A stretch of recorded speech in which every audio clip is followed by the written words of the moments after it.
Perkenalkan, nama saya Panja Septian Pradana. Saya adalah host dari segmen ini. Dan kali ini kita akan ditemani oleh seorang alumni SMK juga. Dia adalah seorang konten kreator, seorang video maker. Langsung saja kita perkenalkan Tian Kadarisman. Apa kabar, Bung? Alhamdulillah sehat. Oke. Gimana kabarnya? Alhamdulillah sehat. Jadi kondisi badan saya sedang sehat, tapi kondisi pikiran saya sedang tidak sehat. Oh, sedang tidak sehat. Iya. Bagi yang belum tahu, Tian adalah alumni dari SMK Bakti Karya Parigi tahun 2018. 2018. Iya. Oke. Nah, Tian juga adalah seorang mahasiswa nih. Ngomong-ngomong, perkenalan dulu dong. Oke, biar kapan Biar lebih enak gitu Iya. kan. Perkenalkan, nama saya Tian Kadarisman, biasa dipanggil The Jack. Nah, Oke. kenapa bisa dipanggil The Jack? Karena saya sudah identik dengan Persija Jakarta. Oke. Jadi saya sama teman-teman sudah namanya bukan Tian, Yan, enggak, yang namanya The Jack gitu. Tian Saya- Jack. Ya, Oke. saya berasal dari asli orang Cikubang, Asli orang Cikubang, Kabupaten Pangandaran. Nah, Kabupaten Pangandaran. seperti yang Kang Panji jelaskan tadi, saya semester 4. Oke, semester 4. Mau naik ke semester 5 kita. Mau naik ke semester 5. Iya, di State Alaparabi Pangandaran. Nah, kita udah tahu nih ya, berarti barusan tuh udah disebutin dia ada alumni SMK Bakti Karya Parigi tahun 2018. Alumni kelas multikultural bukan sih? Enggak. Oh, belum masuk ke kelas multikultural ya? Saya siswanya masih orang Sunda semua. Oh, masuk. Itu juga 6 siswa. 6 siswa. Iya, jadi saya masuk ranking semua. Masuk Jadi ranking. dari kelas 1 sampai kelas 3 saya masuk 10 besar. Asik, 10 besar, tepuk tangan. 10 besar dari 6 orang, luar biasa. Oke, kesibukan Tian sekarang apa aja nih? Mungkin sudah menjadi kewajiban saya. Kesibukan saya ada di sekolah, di Oke. kampus, dan mungkin sering juga aktif di organisasi. Aktif organisasi. Ngomong-ngomong bicara soal organisasi nih ya, apalagi di zaman-zaman mahasiswa pasti nggak bisa lepas dari label dong. Ya, Kita ngomong-ngomong ini labelnya Kanda atau sahabat nih? alhamdulillah sahabat. Sahabat. Oke. Iya. Biasanya kalau sahabat penutupannya gimana? Oh, belum kapal jadi sahabat. Jadi Kalau- gini, saya menghafal sudah beberapa minggu, tapi saya gak hafal karena basic saya tuh tidak lulusan pesantren. Jadi Oke. latar belakang dan pengalaman saya sama teman-teman lain beda gitu. Oke, itu barusan kegiatan Tian di SMK ya, di SMK juga, di kampus juga. Nah, sekarang kita bicara soal channel YouTube-nya Tian nih. Selidik punya selidik, ternyata seorang Tian Kadarisman ini, Tian The Jack Kadarisman, punya channel YouTube sendiri. Dia adalah seorang konten kreator juga nih, makanya kita pengen tanya-tanya juga. Sebagai alumni SMK nih, kontennya apa sih yang Tian buat gitu kan? Jadi awal mulanya saya bikin konten itu tujuan utamanya untuk menyimpan karya-karya saya di YouTube. Oke. Karena kalau di Facebook kemungkinan hilang dan hal itu terjadi. Akun saya yang dari SD sampai sudah SMK ada yang hack. Jadi akunnya nggak bisa dibuka lagi. Jadi saya berpikir, mending upload ke YouTube. Mending upload Iya. ke YouTube. Tujuan awalnya gitu. Tetapi karena sering kesini, saya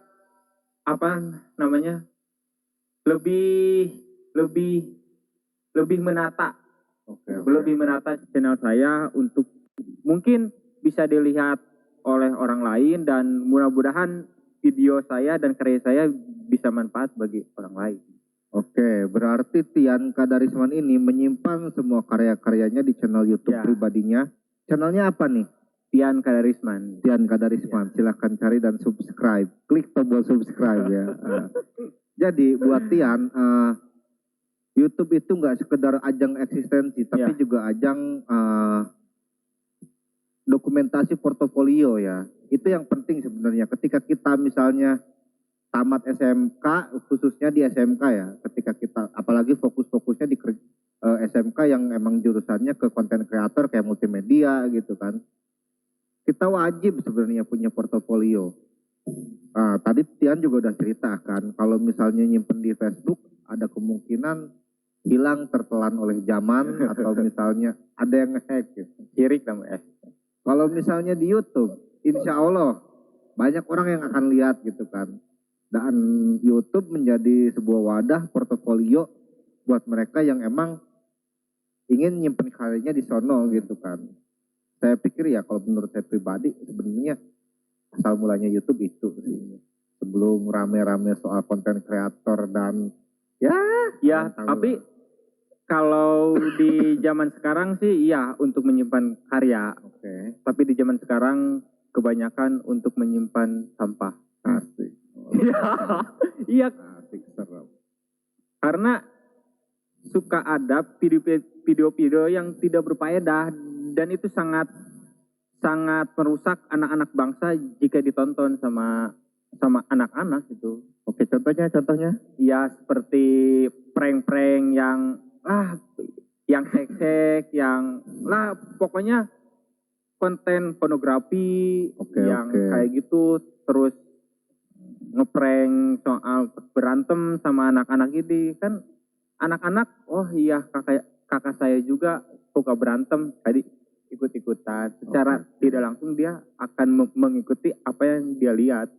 Oke, nah karena barusan perspektifnya gitu, berarti Tian percaya apa yang Tian lakukan dengan YouTube-nya Tian ini adalah salah satu upaya untuk memberikan contoh kepada adik-adik generasi penerus bangsa ya berarti. Ya, bisa jadi.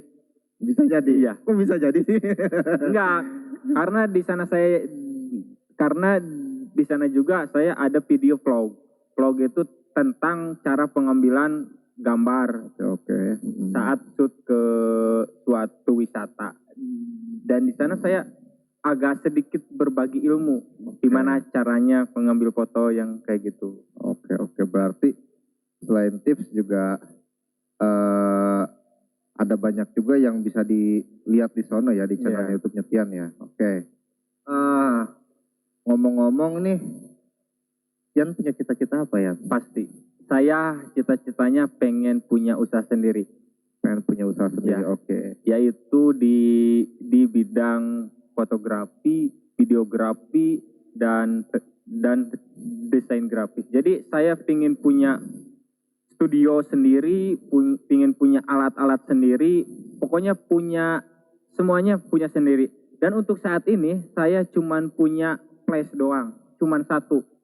Karya-karya yang saya buat itu hasil kerjasama dengan teman-teman saya pinjem, saya berkolaborasi dengan teman-teman dan akhirnya saya bisa menciptakan karya tanpa harus mempunyai alat itu.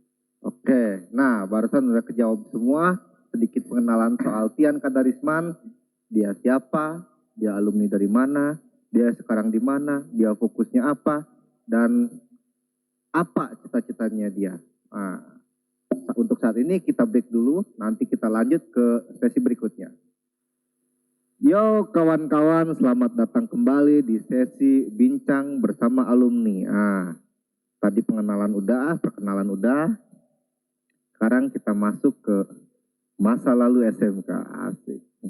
Masa lalu SMK ini biasanya kita dikit-dikit gibah, cuman gibahin orang yang ada di depan kita ya. Real aja. Yang real aja, oke. Tian, tadi udah disebut ya, Tian alumni SMK Bakti Karya. Seorang Tian waktu zaman SMK ini gimana sih? Jadi bisa dibilang saya adalah salah satu siswa yang berbeda dari siswa yang lainnya. Nih, oke, sebelum masuk ke SMK-nya, saya dulu kelas 3 SMP. Siapa yang mau melanjutin ke SMK Bakti Karya? Cuman saya satu orang dan saya di sana diketawain sama teman-teman.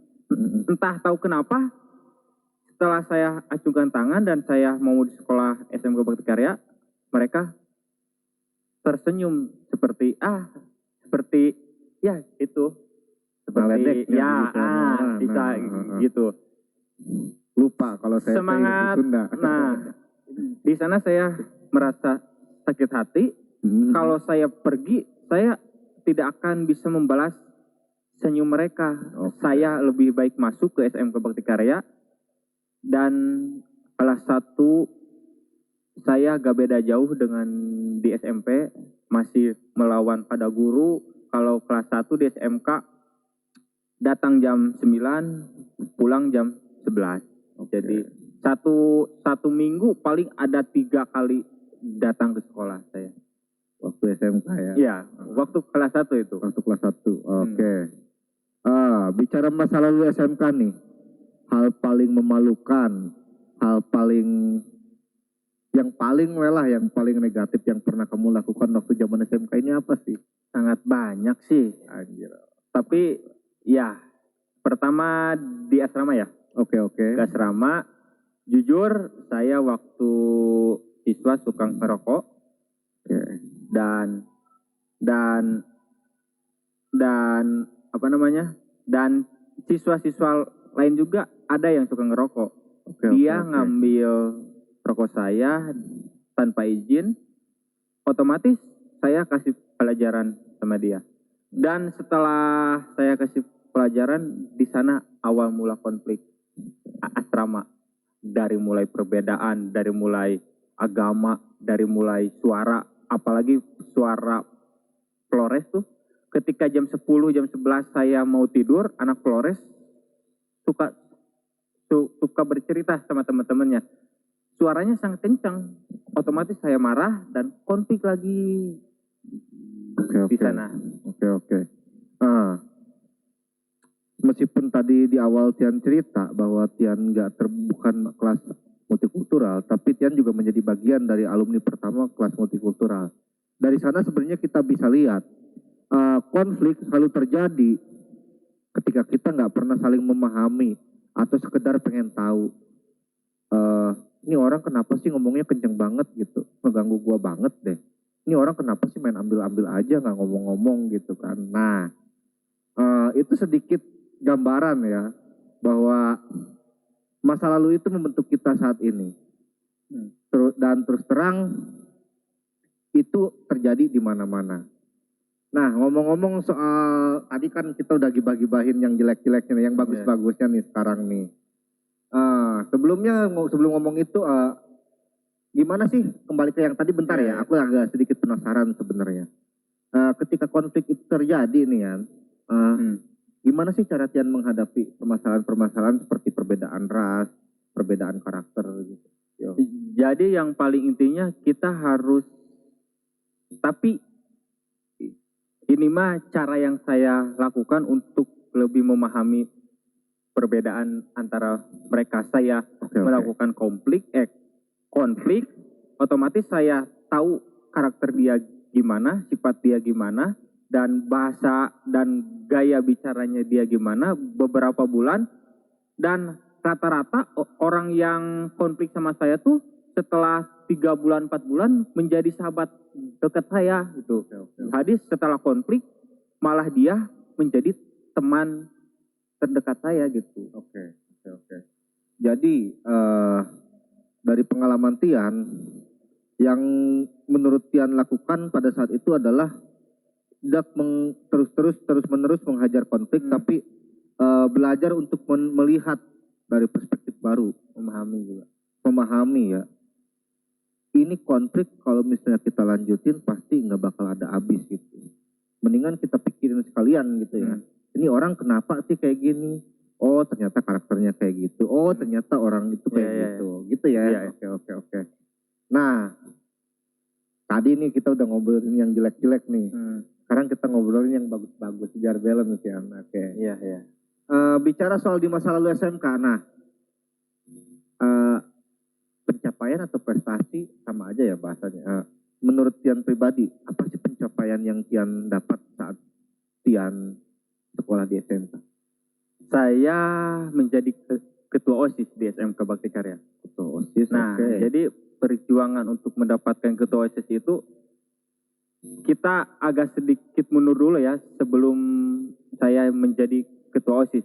Oke. Jadi saya sering bikin masalah di sekolah. Sudah ada beberapa guru, apalagi Bu Imas, Bu Mai, itu salah satu guru yang suka menangis karena tingkah laku saya. Dan saya juga pernah gara-gara cewek bikin onar satu SMK. Ya, saya sempat agak agak sedikit konflik dengan guru saya, yaitu Pak Atip. Ya, salah satunya dia waktu mengajar, saya cemburu sama laki-laki yang sedang diajar oleh Pak Atip. Otomatis Pak Atip izin saya mau ambil Haris, namanya Haris. Saya bawa keluar, ya konflik di sana. Ang Atip juga otomatis marah-marah, ya konflik di sana. Gitu. Nah, terus saya agak sedikit mikir, kalau saya gini terus, saya mau jadi apa? Nah, tantangan saya gimana caranya saya supaya jadi ketua OSIS. Waktu itu saya kelas 2 dan semua siswa yang 6 orang itu tuh yang angkatan saya nyalonin siswa, dan gak nyangka saya menjadi ketua OSIS di SMK Bakti Karya Parigi. Oke, selain ketua OSIS apa aja nih? Ya, mungkin karena saya suka bermain sepak bola, ya mungkin sudah ada beberapa prestasi yang sudah kami lakukan tim sepak bola di lapang Desa Cinta Karya, dan kemarin 2019 kalau nggak salah juara satu volleyball di SMK Bakti Karya Parigi. Oke, nah itu dia. Berarti tadi kita udah bicara yang jeleknya, kita juga udah bicara yang bagus-bagusnya. Ada banyak hal yang bisa kita ambil ya. Saya sedikit simpulkan di sini. Pertama, saya mengutip kata-kata yang tadi di awal, bahwa masa lalu itu akan membentuk kita. Ketika kita menghadapi masalah, hadapi dengan konflik, hadapi konflik itu, dan kita jangan lari. Dan jangan putus asa, tantang diri sendiri untuk melakukan lebih. Bad guys to good guys. Ya. Oke. Untuk saat ini kita hold dulu, kita break dulu, sampai tunggu dulu. Siap. Ya, siap. Oke. Saya mah selalu siap. Sampai ketemu di sesi selanjutnya. Tadi kan kita udah bicara soal SMK ya. Kita juga semua alumni SMK. To the point aja nih. 3 tahun kita di SMK nih, Yan. Ya. Pengalaman apa saja sih yang kita dapat gitu kan? Dan ilmu apa saja yang kita dapat? Dan tentunya yang paling jadi pertanyaan kita saat ini adalah, apakah benar-benar bermanfaat untuk kita? Yuk kita lihat testimoninya dari dia. Jadi selama saya 3 tahun, kalau dulu pada angkatan saya tidak ada jurusan multimedia. Enggak ada. Saya ngambil jurusan TKJ, tapi karena saya senangnya, pokoknya saya hobi dengan multimedia, fotografi, dan videografi. Selama di SMK saya alhamdulillah minimal sudah bisa membuat karya yang bisa manfaat bagi banyak orang. Contohnya waktu ada kegiatan di desa di hari 17 Agustus, terus acara-acara, saya suka dipercaya sama masyarakat, suruh ngambil gambar dan videoin kegiatan mereka. Oke, itu satu. Selain itu kira-kira? Terus kalau untuk keahlian, skill, pokoknya saya alhamdulillah semenjak saya di sekolah di SMK Bakti Karya, saya sudah minimal sudah mempunyai, jati diri saya tuh ada di sini gitu. Jadi kehidupan saya tuh ada di sini. Jadi kalau saya gak bisa kebayang kalau saya gak sekolah di SMK Bakti Karya, mungkin saya akan lurus aja seperti kehidupan waktu di SMP sama teman-teman yang penting senyum, gitu, bahagia. Alhamdulillah saya bersekolah dan mempunyai keahlian tersendiri gitu. Nah, Ini ada pertanyaan sedikit rancu nih, tapi emang mesti dijawab nih. Gini ya, ada yang bogoh nggak sama keahliannya Tian? Ada yang bogoh, a- ada yang suka. Ada yang suka, maksudnya tuh ada nggak cewek yang naksir dengan ngeliat Tian dengan kemampuan Tian gitu? Jadi Kurang lebih kayak gitulah. Kita campur-campur bahasanya jadi rada ribuh. Ya, teh. Jadi Aduh. jadi bukan suka sih, tapi kebanyakan mereka cuman mengapresiasi apa yang telah saya ciptakan gitu. Jadi tidak ada cewek semenjak saya pintar fotografi, Yan, saya cinta kamu. Enggak ada. Dan gak mungkin cinta itu harus butuh perjuangan dan saling memahami satu sama lain. Mantap. Gitu. Nah, ini pertanyaan sensitif tapi wajib ditanyain kepada alumni SMK. Penghasilan terbesar setelah atau semenjak lulus dari SMK? Paling saya satu hari 1,5 juta. Asik, 1,5 juta. Ya. Luar biasa. Kita ngedap dulu. Jadi 1,5 juta coy. 1,5 juta itu saya suka foto wedding, foto Oke, pernikahan dan video, ya video sinematik pernikahan. Saya sudah beberapa acara pernikahan yang sudah saya foto dan sudah saya dokumentasikan didokumentasikan oleh saya gitu. Dan jika kalian penasaran atau emang gak percaya apa yang saya katakan, kalian bisa lihat di YouTube dan di Instagram. Jangan lupa cari Tian Kadarisman, klik subscribe. Nah, nih pertanyaan terakhir nih. Ada yang ngajak collab nih Yan, di kolom komentar YouTube ada yang ngajak collab nih. Iya. Mau nggak? Saya kan seperti yang di awal tadi, semenjak collab, semenjak kerjasama dengan teman, saya bisa menciptakan karya. Dan jika ada yang mengajak collab saya, pasti saya akan menciptakan karya baru. Gitu. Saya sangat senang ketika ada yang mau kolaborasi dengan saya. Jadi jawabannya mau? Ya maulah. Oke. Nah, jawabannya mau. Nah, sebelum closing nih ya, sekalian closing statement deh. Kira-kira apa lagi nih yang bakal Tian lakuin? Kan tadi nakalnya udah, rebelnya udah, good guys-nya udah, sosis, ibaratnya masuk tim sepak bola, juara 1, jadi konten kreator. Kedepannya kira-kira apa lagi nih yang bakal Tian lakuin? Yang paling utama saya setelah lulus ya. Ini baru lulus apa nih? Lulus kuliah. Lulus kuliah. Ini baru targetan saya. Saya lulus kuliah sudah mempunyai alat-alat yang seperti saya tadi katakan. Udah lengkap studio ya.